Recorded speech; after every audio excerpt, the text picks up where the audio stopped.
নমস্কার বন্ধুরা, আজকে আমি এসেছি সম্পূর্ণ একটা অন্য ধরনের ভিডিও নিয়ে।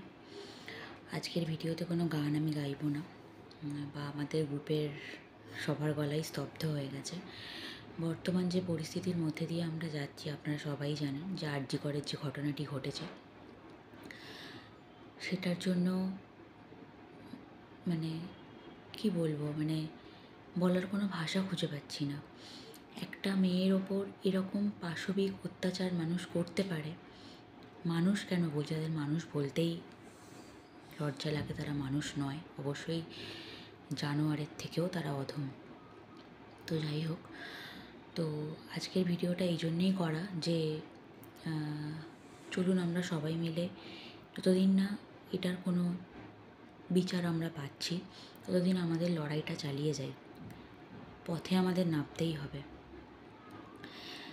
একটাই কথা বলার, আগের যে ঘটনাগুলো ঘটেছে সেগুলো যেরকম ধামাচাপা পড়ে গেছে, আগে অনেক এরকম ঘটনা ঘটেছে, ধামাচাপাও পড়ে গেছে, 2 দিন হয়, 3 দিন হয়, 1 মাস হয়, আবার ধামাচাপা পড়ে যায়।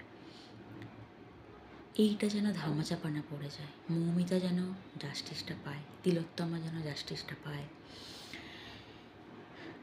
সেটা করা আমরা মনে হয় চাইলে আমরা করতে পারি। দেখি না কি হয়। আমরা সবাই যদি চেষ্টা করি, সবাই যদি পথে নামি, আশা করি কিছু একটা হবে। তো যাই হোক, আপনারা যারা আমাদের চ্যানেল দেখেন, তো তাদের কাছে আমার এটুকুই বলার, এই জন্যই এই ভিডিওটা আজকে করা, যে আপনারা অবশ্যই মৌমিতার এবং মৌমিতার পরিবারের পাশে আমরা সবাই থাকি। আর জাস্টিস আমাদের পেতেই হবে, উই ওয়ান্ট জাস্টিস। তো আর মৌমিতার উদ্দেশ্যে একটাই কথা বলবো, যে রাতে যখন আমরা নিশ্চিন্তে ঘুমোচ্ছিলাম, কি কষ্টটা পেয়ে তুমি চলে গেলে, আমাদের কানে তোমার আর্তনাদটুকুও এলো না। এটা তোমার একার লজ্জা না, এটা গোটা মানব জাতির লজ্জা। মেয়ে হিসাবে আমাদের লজ্জা। আমরা মেয়েরা সত্যি কি এতটা আনসেফ? যে কোনো জায়গায় এতটাই আনসেফ, নিজের কাজের জায়গাতেও। সেটাই তো প্রমাণ করলো এই ঘটনাটা, তাই না?